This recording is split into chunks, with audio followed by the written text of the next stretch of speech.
students.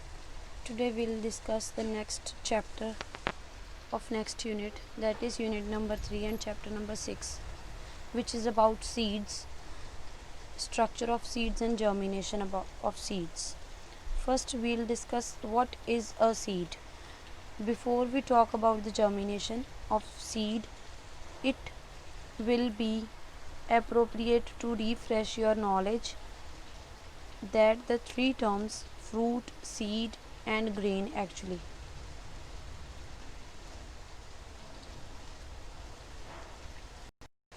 First is fruit. Fruit ਹੁੰਦਾ ਕੀ ਹੈ? In actual fruit is enlarged ripened ovary. ਜੋ female portion ਦੇ ਅੰਦਰ ਓਵਰੀ ਹੁੰਦੀ ਹੈ, ਜਦੋਂ ਰਾਈਪਨਡ ਹੋ ਜਾਂਦੀ ਹੈ, that is known as fruit. The ovarian wall forming the fruit wall enclosing the seed.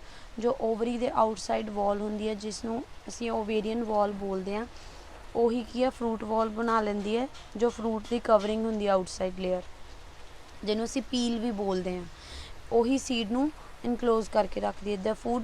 the fruit protects the seed and helps in seed dispersal.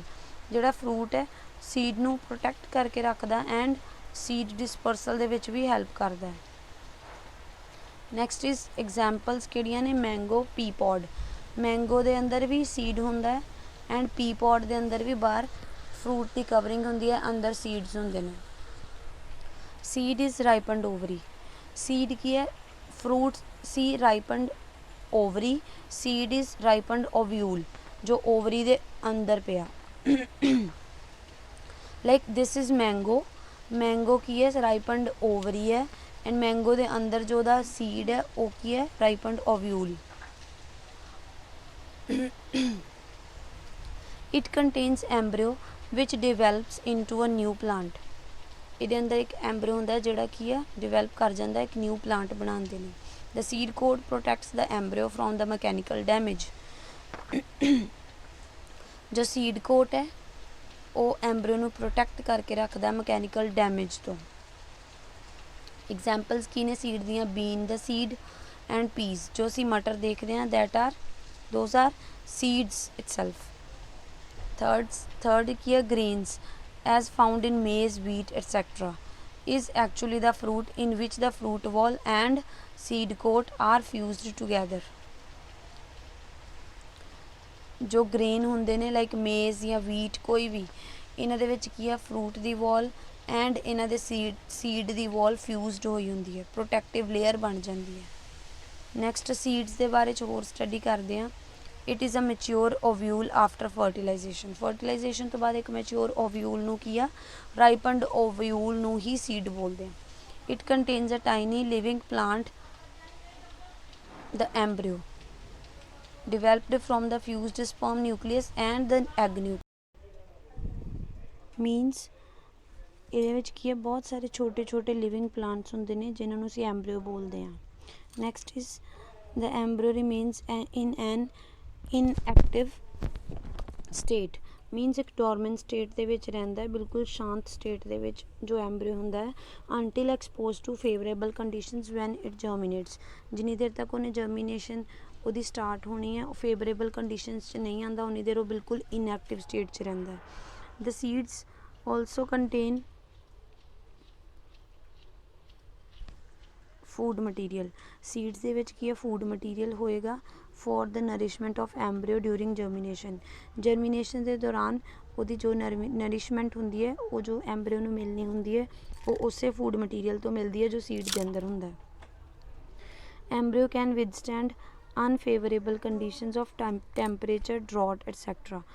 ਜੋ ਐਂਬਰੀਓ ਹੁੰਦਾ ਹੈ ਉਹ ਕੀ ਆ? ਅਨਫੇਵਰੇਬਲ ਕੰਡੀਸ਼ਨਸ ਦੇ ਨਾਲ ਵੀ ਕੋਪ ਅਪ ਕਰ ਸਕਦਾ ਹੈ, ਲਾਈਕ ਅਪ ਔਰ ਲੋ temperature, drought, etc. Some seeds are known to remain dormant even up to 100 years or more.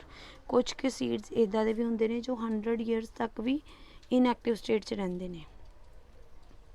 So this was about seeds. Next topic is classification and structure of seeds. First is types of seeds. Broadly, seeds are of two kinds, monocotyledonous and dicotyledonous. Monocotyledonous 'ਚ ਕੀ ਹੁੰਦਾ? Seeds contain one cotyledon mono means single, di means two. Monocotyledons ਦੇ ਵਿੱਚ ਕੀ ਹੈ, 1 ਕੋਟਿਲਿਡਨ ਹੋਏਗਾ like ਮੇਜ਼ ਔਰ grass ਜਾਂ ਸੀਰੀਅਲਸ। ਡਾਈ ਕੋਟਿਲਿਡਨਸ 'ਚ ਕੀ ਹੈ, 2 ਕੋਟਿਲਿਡਨਸ ਹੁੰਦੇ ਨੇ ਲਾਈਕ ਪੀ, ਗ੍ਰੈਮ, ਬੀਨਸ, ਪਲਸਿਸ।